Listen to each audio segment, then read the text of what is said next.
Olá, hoje eu vou fazer o tipo de resenha que eu particularmente não gosto de fazer, que é quando eu literaturo um livro, né? E nesse caso foi o vencedor do prêmio Kindle, enviado pela Tag Curadoria no mês passado, chamado A Voz que Ninguém Escutou, do brasileiro Renan Silva. Este livro ele conta a história de uma família, né? Na verdade de uma parte da família, porque a gente inicia com a Maria, né, uma nordestina que mora lá no interior, e ela vive um relacionamento abusivo. Então, um dia ela resolve que ela precisa buscar melhores condições e avisa a vizinha para ficar de olho nos mais velhos e parte só com os dois menores, a Inês e o Inácio.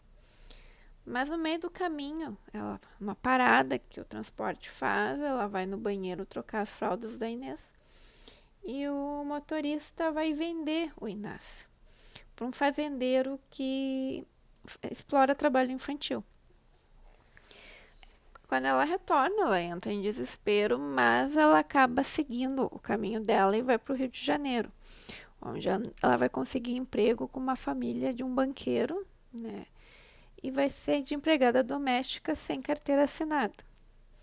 Então, o livro é em duas partes. Então, a primeira parte conta essa separação.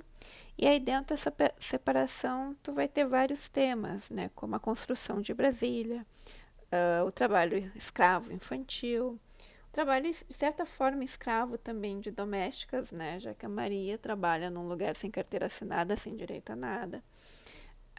De diferenças sociais, porque a Inês ela é a filha da empregada, mas recebe a oportunidade de estudar no mesmo colégio da filha do banqueiro, né? Ela e a filha do banqueiro são muito amigas, mas claro que existe uma diferença social.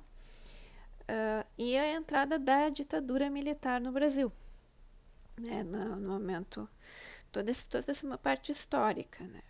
Até chegar na segunda parte, que é quando a filha da Inês, a Vânia, após um acidente da Inês, começa a descobrir a história, né, da mãe e conta um pouco da própria história.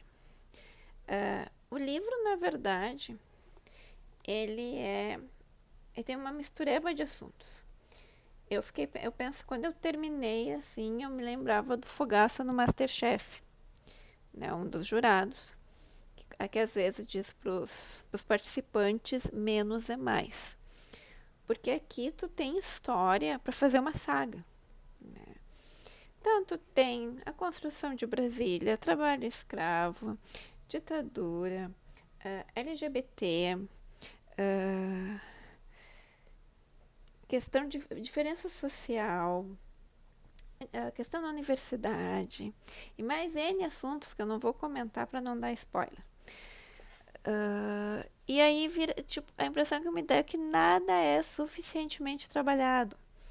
A própria questão dos personagens, que tu começa com foco nos três e na segunda parte tu perde os três. E eu fiquei com a sensação, assim, que, por exemplo, a personagem Vânia, eu não achei que ela agregou, porque a vida dela parece um repeteco da vida da mãe. Então, tipo, e tem umas cenas que eu brinquei, né, que são 50 tons de ditadura, brincadeira com 50 tons de cinza, porque nessas partes tem, acho que 4 cenas, elas me pareceram meio Ctrl+C, Ctrl+V, muito semelhantes, uma hora com a mãe, outra parte com a filha. Só que tem outros momentos que a história não é tão desenvolvida, é resumida num parágrafo, até numa forma meio didática. E como a escritora também é professora, eu não sei se isso entrou um pouco, mas e tem partes assim com passagem do tempo, e tem umas misturas. Por exemplo, ele fala da época da remarcação, é que eu vivi isso, que foi a época do Sarney, só que ele linka o Collor. E aí no Collor, se tu for parar para pensar, né, a grande ação no período do curto período do Collor, já que sofreu impeachment, foi justamente quando ele pegou a poupança de todo mundo. Foi um evento que eu me lembro extremamente traumático, porque causou danos psicológicos em várias famílias e transtornos financeiros horrorosos.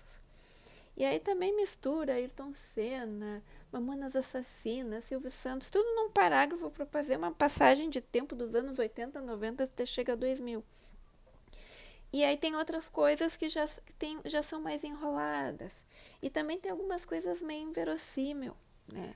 Como tem uma parte de que se fala na documentação documentos da ditadura. Cara, isso é um troço que não é fácil de obter. E aqui no livro é super rápido. Não sei se isso é um spoiler, mas é que é um negócio que me incomodou pacas, assim. Que eu pensei, não, isso aqui não é um tipo de coisa que acontece, não é assim, né? Então, realmente, assim, pra mim foi um livro que eu achei muita mistureba. Uh, Achei que faltou aquele editor amigo para dizer, cara, quem sabe a gente desenvolve mais isso, tira aquilo, troca isso aqui por aquilo ali, aborda menos assuntos para trabalhar melhor aqueles que são realmente os principais, que tu acha que tem que ser os principais.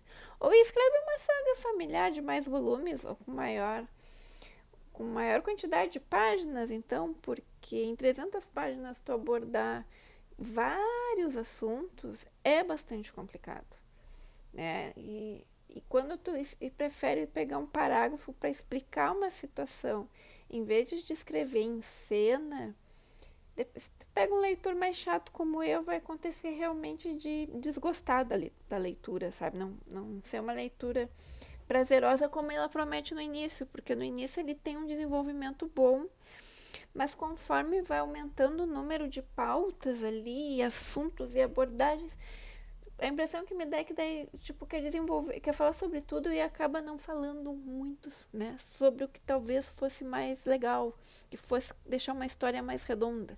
Porque o final também, pra mim, não foi muito legal. Mas, né, pra gente não ficar naquela coisa, pô, mas só falou mal do livro, né? Eu tenho um contraponto da minha mãe. Porque a minha mãe viveu a infância dela essa parte da ditadura e de muitas coisas que foram citadas. E ela acabou fazendo uma comparação do que ela viveu naquela época. A questão de falar da Wanderleia, do Roberto Carlos, despertou memórias felizes para ela, né? Então, ela gostou da leitura porque ele remeteu a várias lembranças da infância dela. Então, é um livro que, apesar de eu não ter gostado, como de hábito, eu deixo a recomendação, porque vai que pessoas que nem a minha mãe, né, possam pegar esse livro e achar ele muito bom, né? Tu nunca sabe qual vai ser o livro da vida de uma pessoa. Então, a dica de hoje, apesar de eu ter literaturado, é A Voz que Ninguém Escutou. Então, se você já leu, se você gostou e quiser compartilhar suas lembranças, seja bem-vindo. Se você não gostou e quiser também dizer quais são os teus pontos, também pode botar nos comentários. Se ficou curioso, porque sim, ele tem o lado de trazer toda a questão da história. Ele tem, que eu digo, de forma mais resumida, mas tem um bom período ali da década de 40 até o início do ano 2000 da história do Brasil. Então dá para ter uma ideia daqui a pouco de como é que foi todas essas mudanças, transformações, já que são alguns dos assuntos são muito atuais, quer dizer, todos os assuntos são muito atuais nos dias de hoje, porque a gente ainda tem trabalho escravo, a gente ainda tem muita diferença de classe, né? Então, e vários outros assuntos que são tabus numa sociedade que ainda é bastante conservadora. Então, nesse ponto, sim, ele pode te agradar, ele pode te conquistar. Se tu não for uma leitora mais chata, assim, que nem eu, que se apega mais a detalhes, pode ser sim um livro que vai te agradar bastante. Então, fica a dica.